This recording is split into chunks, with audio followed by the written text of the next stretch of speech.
So ever since getting myself all worked up over that FIFA best thing, I've been thinking about these award functions quite a bit, and in saying that, today I present to you the 7 best non-Ballon d'Or winning seasons by a player since 2004, and giving my verdict on whether they actually should have in fact taken the Golden Ball home that year over the actual winner. Let's roll on. Number 7, CR7 14-15. The most prolific season ever of one of the most prolific attackers football has ever seen. This was the beginning of the gold machine version of Cristiano Ronaldo that kids nowadays believe he's always been. #bars. Finishing the season with 66 goals and 21 assists in 60 games for club and country. And after all that, did he deserve the Ballon d'Or that season? Of course he did not. Nope. Because unfortunately for our pal Ronnie, his most prolific campaign just happened to coincide with his rival's best. Watch this for more info. Number 6, Thierry Henry 03-04. Taking Arsenal to a golden Premier League title, Henry that season was simply unplayable. And while he was far from a one-man team, he was also by far not only the team's best player, not only the league's best player, but for me, the world's best player. Number 5, Virgil van Dijk 18-19. Joining the Reds from their honorary B team down south at the beginning of that campaign, Virgil van Dijk for most of the 18-19 season genuinely seemed impossible to get past, leading both Liverpool and the Netherlands to marginal second place finishes in the Premier League and Nations League respectively, achieving the former with the best defensive record in the league despite having someone alongside him whose defensive positioning is as accurate as the spectator behind the opposite goal. And to top it all off, lifting that year's UCL. Near enough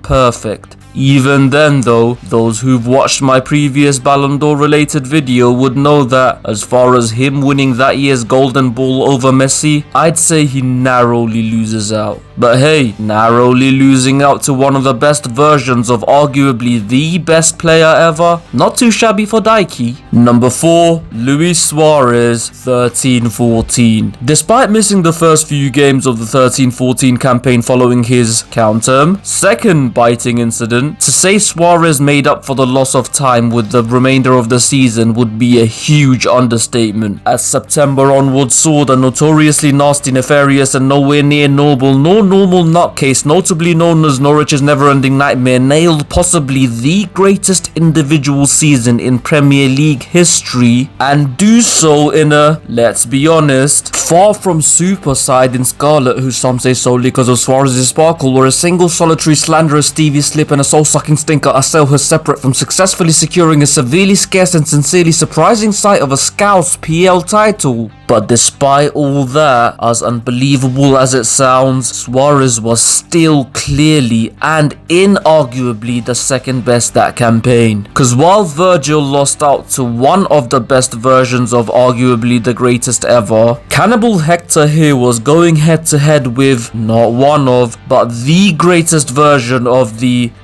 other arguably greatest ever. Again, no shame at all.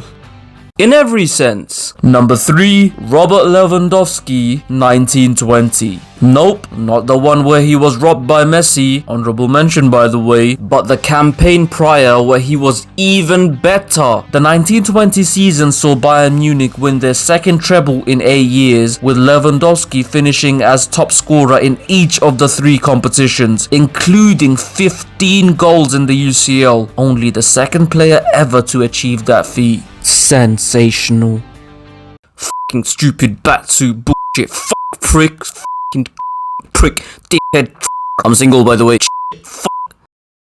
Swear word. Number 2, Luis Suarez 15-16. Following Messi's injury in September that campaign, Suarez and Neymar carried the attacking load for Barcelona and, naturally, their numbers began to rise. And although the Brazilian trickster's stats did eventually slow down following the main man's return, Suarez managed to continue his insane ratio, which, by the end of the season, led him to not only bag a domestic double, but also become the first, well, human footballer to capture the Pichichi since his compatriot Diego Forlan 7 years prior. So, did he deserve the Ballon d'Or that year? Once again, I'm gonna have to say no. Cause as impressive as he was, Ronaldo's against the odds consistency in the 15-16 season, despite Real's managerial change, off-the-field issues, transfer ban, and mid-season injury crisis once again put Suarez firmly at second. Second not only that year, but second on this list too.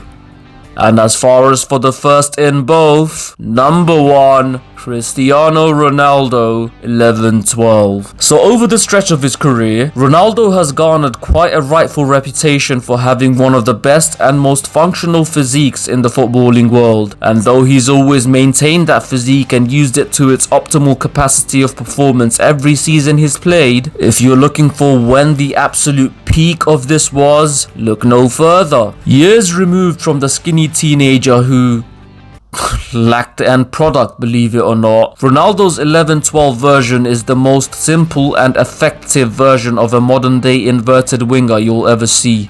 I mean, there literally isn't much to it. He just received the ball, run, and one way or another, get the ball in the opposition net. A different style of Route 1, if you may. And because he was so much quicker, fitter, stronger, and more determined than almost anyone around, stopping him for most parts of that season was near on impossible. What a machine.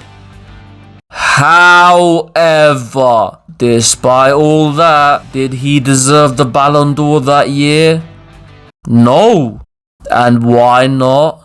'Cause of this. That's right, that was the season where Messi defied human logic while giving the term prolific a completely new meaning. Like, man, I've said this before, but if you weren't alive or in fact too young to have remembered the peak of this rivalry, I feel for you. Whereas those who were, as football fans, we really should feel blessed to have been. And on that note, on a video where throughout I've plugged quite a few of my other videos, I'll leave you with a quote from the very first one. You never know what you have until you lose it. In context, this holds huge precedence, hence appreciate both, if not enjoy, regardless of your camp of residence. And that is that. Agree or disagree beats indifference. Once again, don't forget to like, comment, and share. And of course, subscribe. Till next time, keep rolling.